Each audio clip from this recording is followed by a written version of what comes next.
Why are PR hauls and those huge PR unboxings in 2024 still a thing? Why are they still so popular?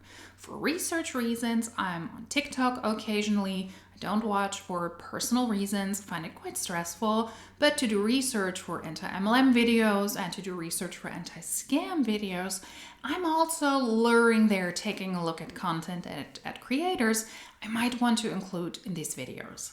So I'm not consuming that on a personal level, and I recognized that a lot of the content that was being pushed out to me was extreme unboxings and huge PR hauls. And I asked myself, why? Why is that still happening in 2024? Years ago on YouTube, I did like to watch these videos, especially in the beauty space, where content creators actually still took time out of their day to sit down and to film a video and speak more in depth about individual products that they liked or allegedly liked, that they got sent in PR. And it was nice to follow up and to see, okay, what does this product do? How does it look on that person's face? All of these things were things I found interesting on YouTube years ago, and I was many times also amazed by the huge amount of products that these content creators who were very popular, many times with millions of followers, the amount of product they got sent regularly. And it seems like these types of videos are still very popular now. Some of the former bigger beauty YouTubers like Laura Lee, for example, still does these types of videos regularly every couple of months. And she uploads a huge PR unboxing and a huge PR haul. And the people who follow her still seem to like it. Now, PR unboxings are about fashion, they're about beauty, about skincare, they're specifically in the makeup space. And they specifically also moved from longer term content on YouTube to shorter term content on TikTok. Hey. Let me just...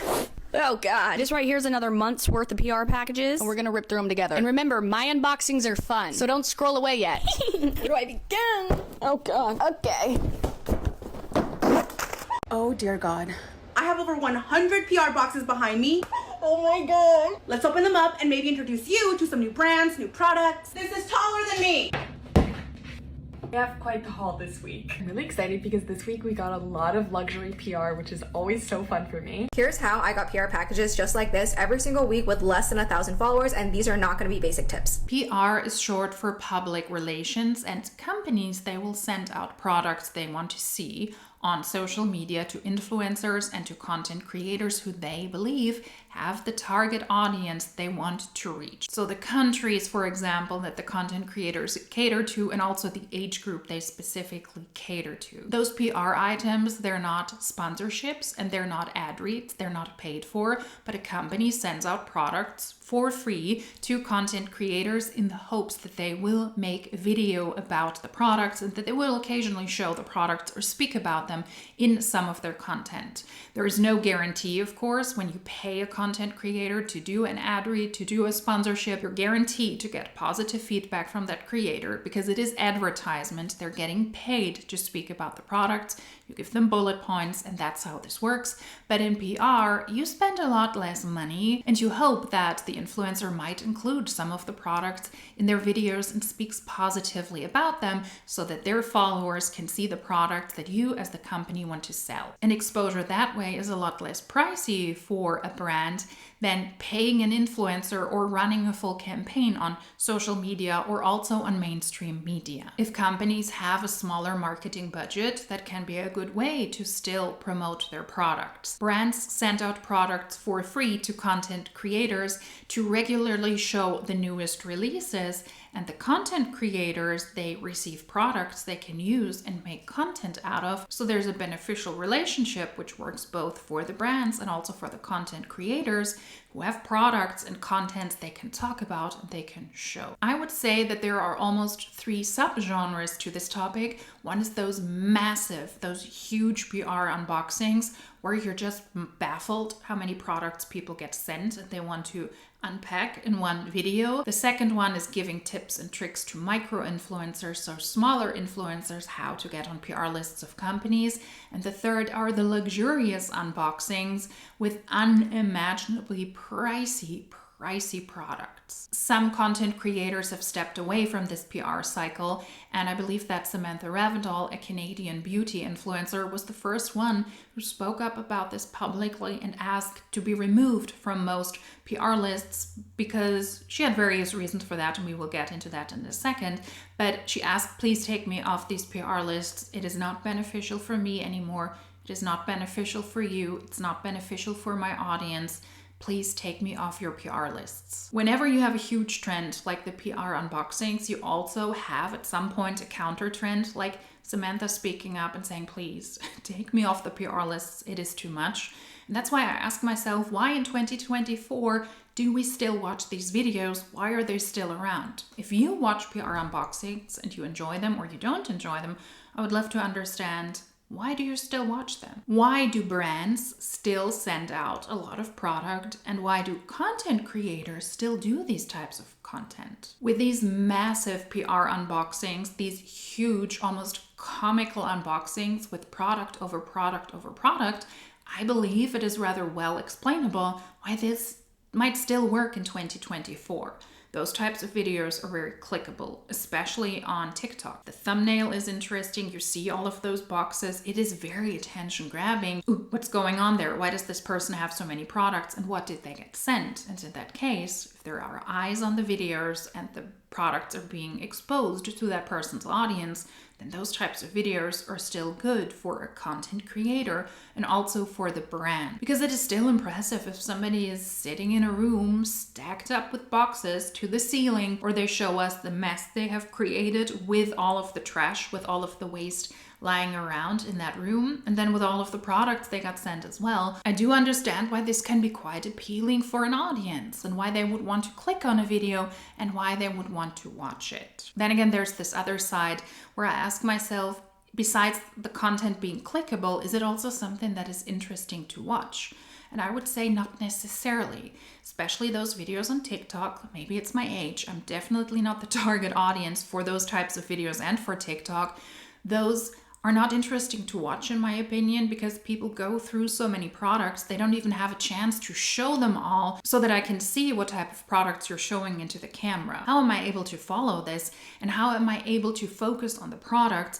Least of all, be interested in a product if I see that for a split second, because then you need to move on to the next. I do understand that those types of videos could be interesting to watch if the different products available are being actually presented in the way that I as the audience can follow. We're gonna go smallest to biggest. My whole life I've dreamed of getting this many packages, so massive unboxing. We're gonna go smallest to biggest. Starting off, Mauve Jewelry sent me a few pieces and I can't wait to open them. Looks like they sent me this cowboy necklace, as well as 2 sets of earrings. There's 2 Amazon packages here, and I definitely ordered one of them myself, so I don't know which. Dojo sent me a pair of sunglasses, and I actually have so many of these. They are my favorite Ray-Ban dupes, and they are amazing. They're from Amazon, and I can't wait to open them. Little sneak peek, these are what they look like. That'll be in another video coming soon. Next, we have from Canada Post. I got these shorts on Depop because they don't sell the purple anymore, and I have the bra, and they're the 7-inch. Great condition. Thank you so much, Alyssa. Next, we have Amazon. We have another pair of sunglasses, which we'll see these in the next video.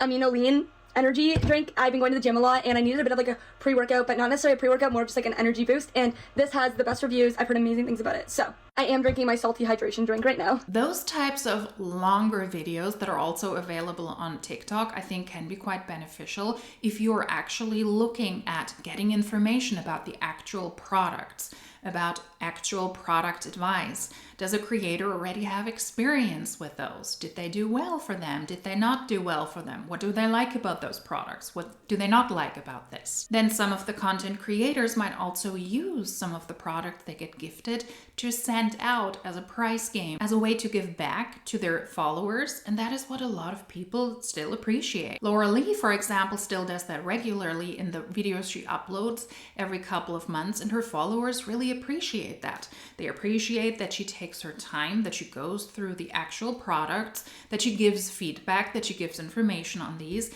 that she does giveaways to her followers. I mean, you very likely need to sign up, you might need to give a thumbs up, comment, so it is also good for the creator to create engagement on their videos. but their followers do appreciate that she gifts those things and she doesn't just give them away, throw them away, or donate them. So that is a way you can grab attention from your audience, and a lot of people still like to watch these types of videos, specifically on YouTube, because they like her personality.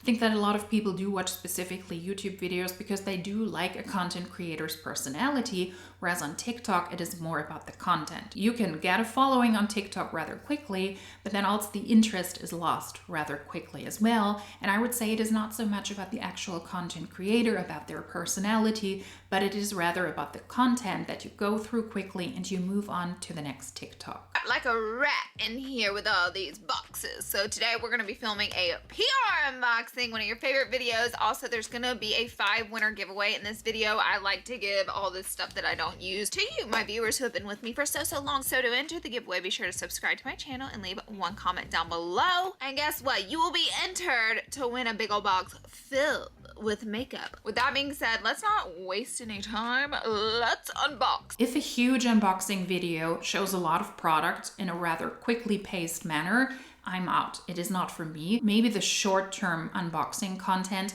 where you don't see a lot of the product and where you don't get a lot of background information, maybe this could also be calming to an audience if they don't want to watch it, but rather if they listen to it. So more like an ASMR style video. If people speed up, you hear a lot of background noises from the packaging, for example, for some people, that could be rather soothing. I would imagine that these types of videos are not just stressful for myself, especially if I don't even see what you're showing me there, but I would also imagine that it can be quite stressful for a content creator because they receive the packages, they need to open them, they need to show the products, they need to film a video, then they need to edit the video, and then afterwards they need to get rid of the stuff. They need to get rid of the packaging and they need to think about, what do I do with all of the products? Some of them will do a prize game and give that away to their followers. You need to do a lot of steps to actually make that happen. Some of the people might ask around in their family and friend group, do you want these products? Yes or no? But at some point that might also be saturated.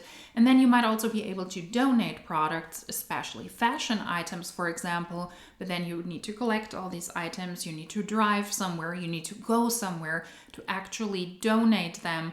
And many times with these types of products, also with fashion, where you might get sent a lot of clothing, you also need to be quick. Same is true for beauty products. If it's a new drop, if it's a new line, you need to be quick to get the content out before the product is even available on sale so that your followers can go ahead and see if they want to purchase the products. That's another benefit of PR, not just that you don't have to pay for the products, but that you get sent them in advance and you can make a video before others can.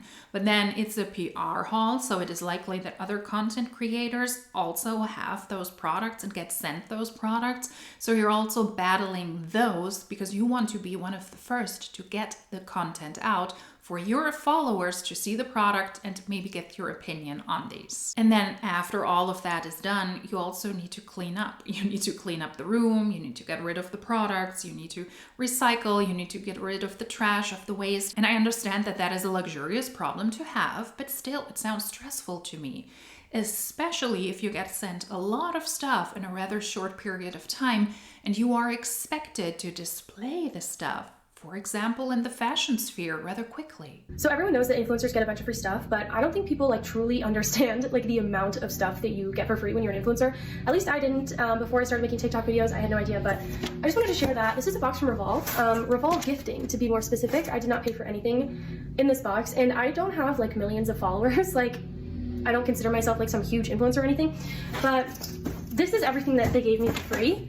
I got to pick this out off of their website. You have a dress, a shirt, another dress, another sweater, a sweater dress, and a sweater. And I have one more thing coming. I don't know why, but it was shipped separately.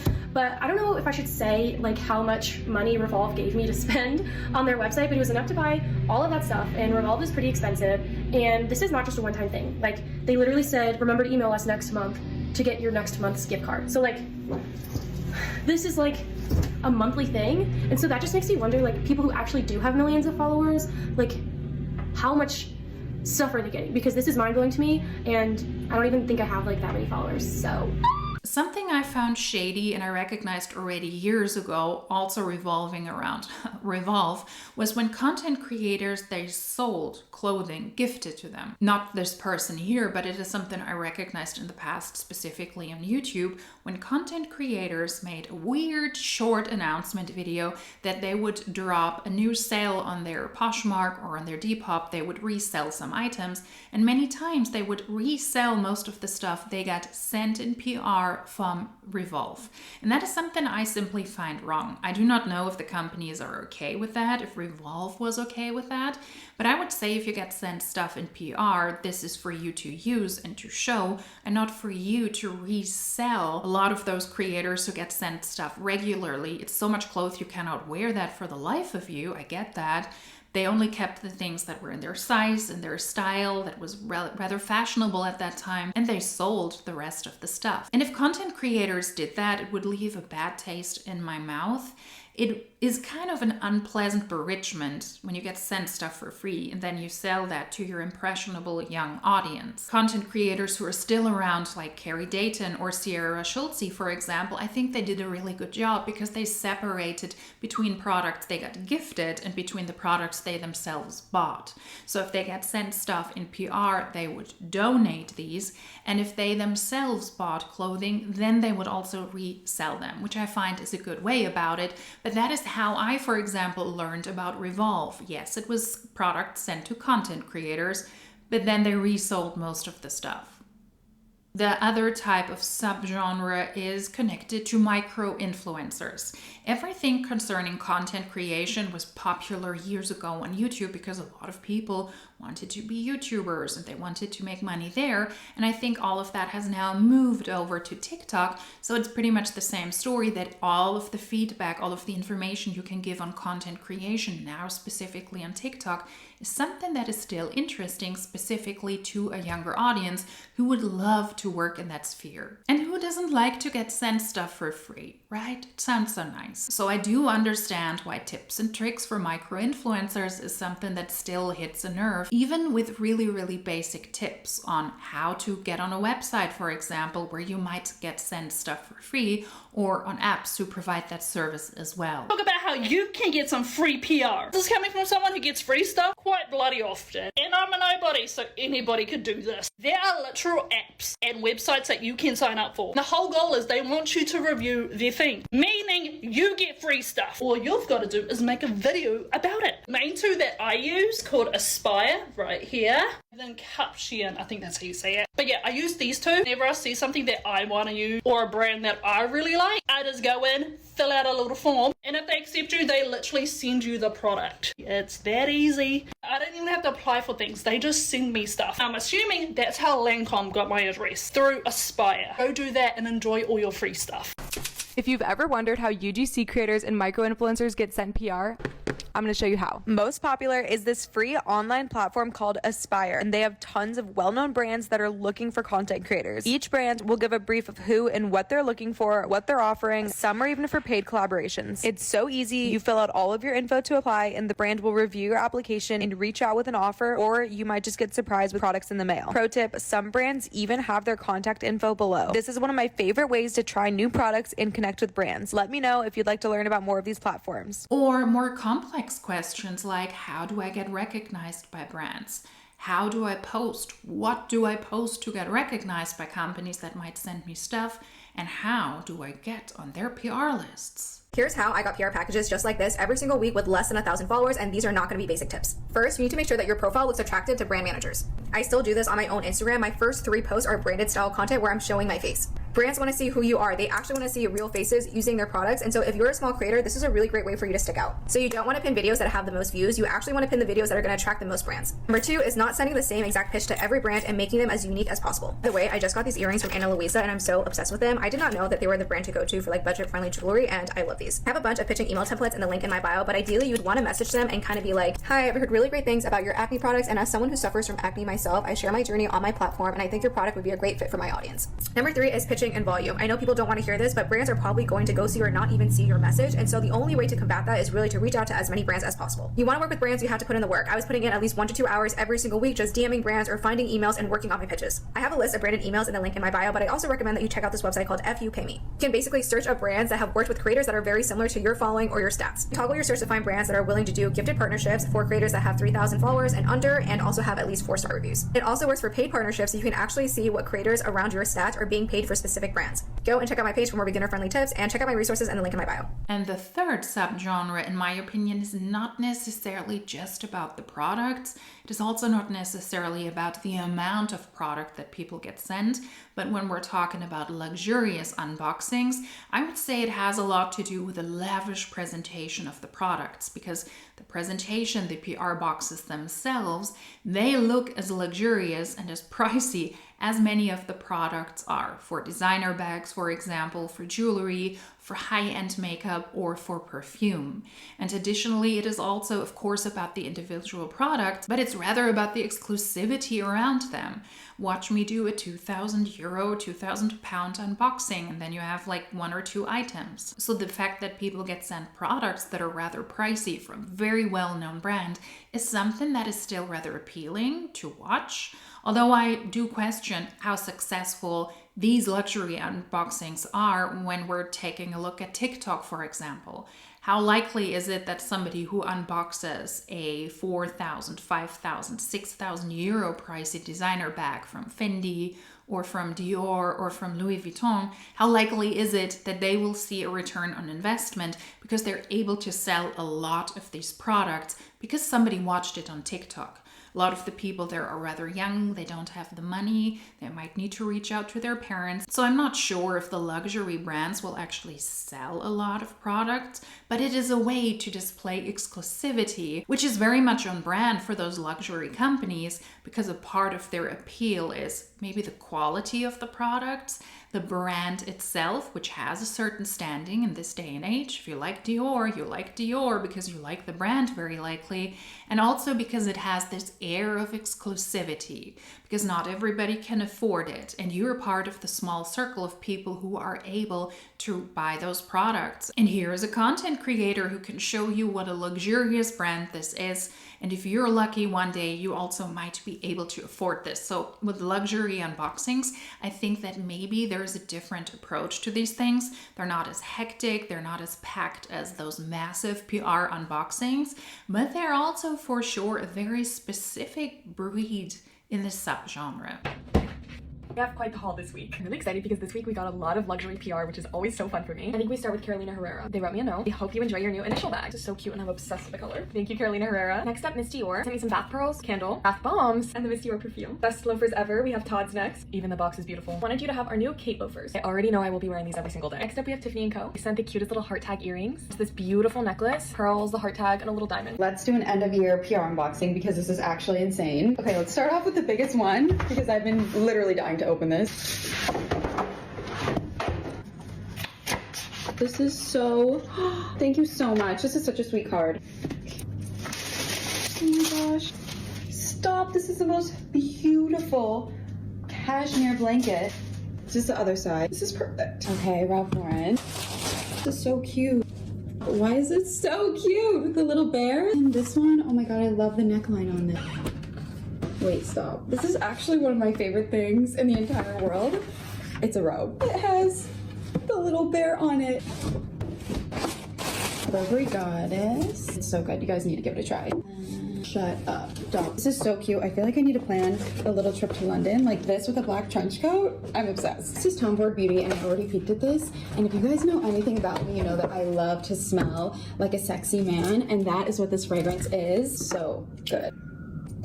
Okay, last but certainly not least is from Carolina Herrera. I think this is one of their fragrances that I absolutely adore. I love shoes, so obviously I love this. Another really amazing evening fragrance that leans a little bit more unisex, definitely on the feminine side. Thank you to all the brands and thank you to you guys for constantly supporting me. Samantha Ravndahl years ago uploaded a video to YouTube that said no more PR, and in that video she summarizes the downside of regularly receiving that much product in PR. Well, very luxurious, very privileged problem to have. She does acknowledge that, but she walks her audience through the reasoning why she didn't want to receive PR anymore. This is oddly, for some reason, a very touchy subject. I know that subscribers feel a very specific way about it. Influencers feel a very specific way about it. I want to start this off by saying that I'm, of course, very grateful to have had the opportunity to receive PR from all of these brands that I have over the course of my career. I think it's great. It makes my job a lot easier because I'm not having to kind of keep my finger on the pulse of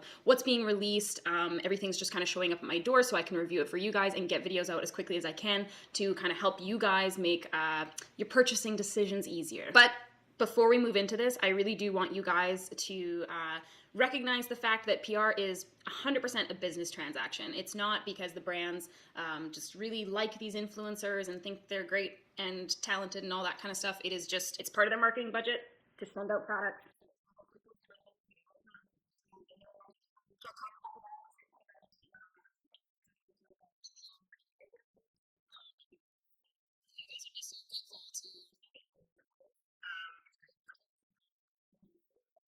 I've come to the decision to remove myself from all PR lists. So currently I am on the PR list for over 40 brands, and that's like constant products all the time. And then there are other brands that kind of send me like one-off things here and there, like swimsuit companies or sunglass companies or whatever. But I think it was around 45 or maybe a little bit over that, brands that are like consistent, constantly, nonstop packages. So those products I give to friends, I give to family, subscribers if I feel like, you know, I find out that it's someone's birthday or whatever, just little shit like that. And then the majority of it I donate to women's shelters. One of the things I also assumed is that as a content creator, it must be stressful if you regularly receive these products. You need to take a look at the products, you need to decide what videos to film, you might have other plans, you might not be inspired by these products, but then again, they're already in your home, and then you need to upload content anyways if you want to be able to pay your rent, so you might take those as well. And when you're in a continuous cycle that way, it can be quite stressful, and it can also be something that takes away from the fun of you filming videos. And if you have to do this over and over and over again just to get content uploaded, this entire process does sound quite stressful. She also spoke about the wastefulness of the amount of products she gets sent, the overall amount of products, but also if a brand comes out with a new foundation, what they would do is not just send her a shade or two that are closest to her very own shade, but they would send her the entire range of foundation shades. And then she had this huge and massive box and didn't know what to do with these. For the brand, it was important to display all of the available shades, which might also be interesting for her audience, but she kind of got stuck with a lot of these products. Another point that was rather wasteful was the packaging and the packages. Whenever she received products, it was a tiny product in a bigger box, shipped out in an even bigger box. Okay, I'm definitely not going to use this foundation that is for someone 40 shades darker than me, you know, like it's just stuff like that. And the more that I started doing that, the more that I realized I probably donate or give away, I would say close to 80% of what I receive in PR. And then there's the 20% that I set aside, some of which I use once, a large portion of that which just I actually don't ever end up using, and I just put it into my collection and it just sits there to go back. I just find all of this PR incredibly wasteful. I typically get, on a slow week, I would say 10 to 15 packages. On a not slow week, I receive anywhere from like 20 to sometimes 30 packages a week. And even putting aside the fact that I can't possibly use all of that product, that some of that product does not pertain to me, whether it's not good for my skin type, not good for my skin tone, or just something I'm not interested in using. All of that aside, like the product waste aside, the packaging that it's sent in is it's exorbitant. Recently, I was sent this perfume from Way, the hair company. So the perfume comes in this little packaging, which came in a box, which came in a box, which came in a box. And then inside the box, you have all this kind of extra shit. There's like little poppy things, there's these little crinkle things, and that kind of stuff is not uncommon. I just received this package, a mascara that came inside a box, that came inside a box, that came inside a box. Then it can also get rather time consuming and also pricey if you want to get rid of the trash after those unboxings. You need to recycle a lot of the stuff and you cannot just push it into your normal trash. But even if you are able to, sometimes she had to order extra garbage pickup because she produced so much waste that it was ridiculous, but she also needed to get rid of it. And then she also said that some of the PR packages were so interesting and so over the top because they had little monitors in them. So they had electricity, or they would play music. There would be monitors with PR videos running. And she had to get rid of these things. It looked good in a PR package that you could show on your social media, but you need to get rid of it after you do the unboxing. And in that case, she had to spend a good amount of time and also a good amount of extra money to get rid of that stuff. Another important point she made was that she felt she couldn't necessarily give honest feedback, or it was harder for her to give honest feedback because she herself didn't necessarily pay for the product that she reviewed herself, and she wasn't really able anymore to appreciate the value or the price of the products. I alone create more waste than the entire household put together. And because I create so much waste, we get our recycling picked up once a week, and there's just physically no room for the amount of waste that I'm producing. So we pile it up in our garage and then we pay someone to come get it and sort it, because the other issue is that a lot of these things are coming with electronics in them now. They have like screens in them and stuff, which I can't put into our like normal recycling bins. So we have to pay someone to come pick up all the stuff. So every few months, I have to pay around $600 to get all this stuff collected, and that fills an entire like junk truck of shit. So the biggest thing for me, and like the number one reason for this, is that I just feel like the amount of waste that's created for these products is just absolutely insane. I'm not going to say I like a product just because I received it in PR. I'm not going to say that I dislike a product because I didn't receive it in PR and I'm upset about it, but I feel like it creates bias in the fact that it's really easy for me to recommend something to you when I didn't pay for it myself. I didn't have to pay any shipping costs. I didn't have to pay any import duties. And furthermore, a lot of the times I don't even know how much that product does cost. And truly, like, it's just something where I'm so desensitized to it now because I'm so used to product just showing up at my door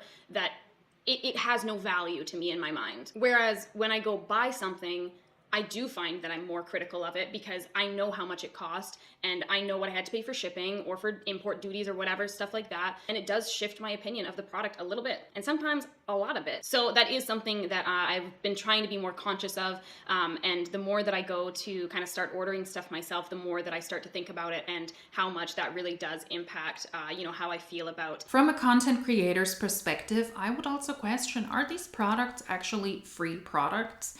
In my opinion, they're not. Number one, for tax reasons. I guess it depends what country you live in. I live in Germany, but if you live in a country where those things that get sent to you in PR are considered taxable income, they're not free. You need to include them in your reporting to your, Finanzamt. That's what we have here. And they have a very keen eye on the things that you get sent.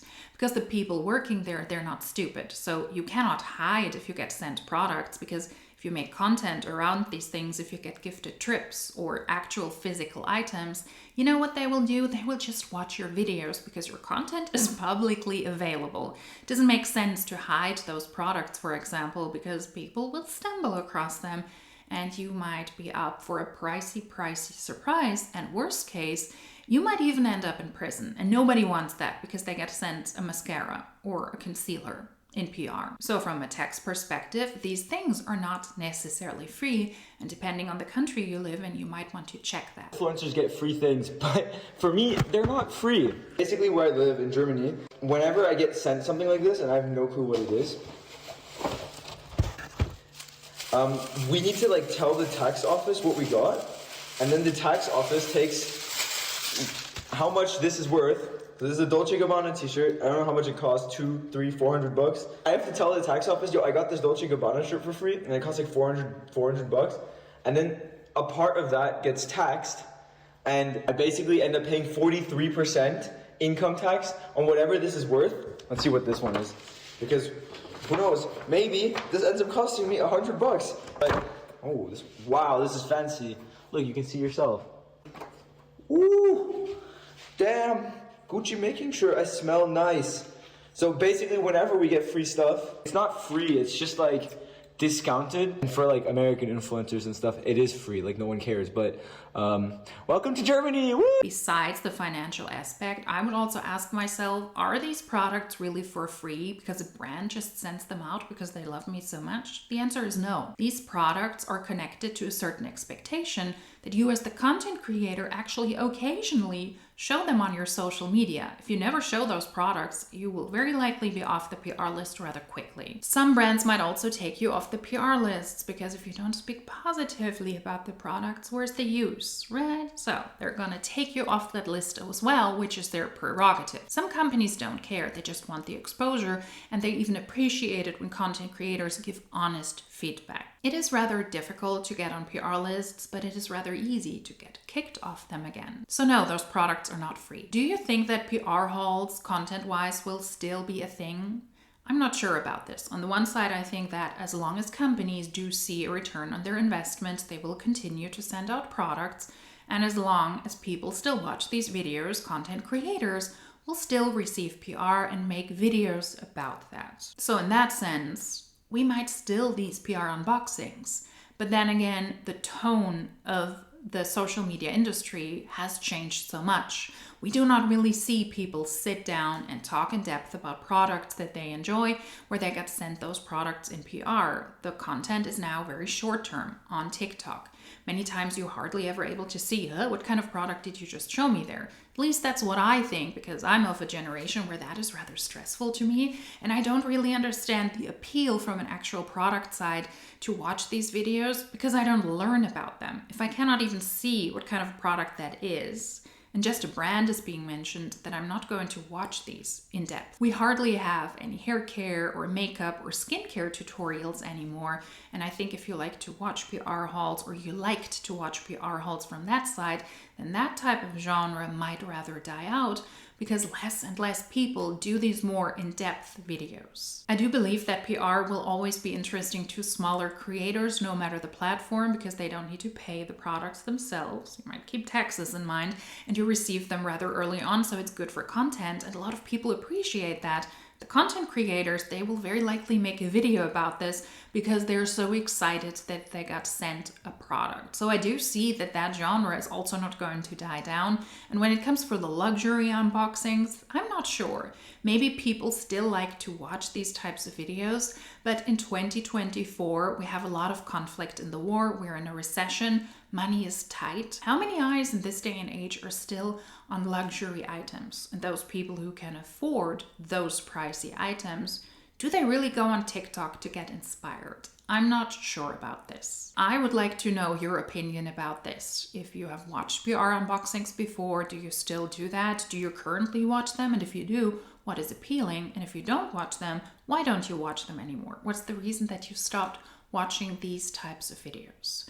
Now that this topic is out of my brain, I will hopefully be able to sleep better. Well, at least once I edited and uploaded this video. I get it's a rather random topic for my channel, but that was something that I had to talk about. If you like these videos, then please subscribe, comment, share, like, all of that helps the channel out a lot. If you like these types of videos, then hopefully I will see you in my next one. Until then, cheers!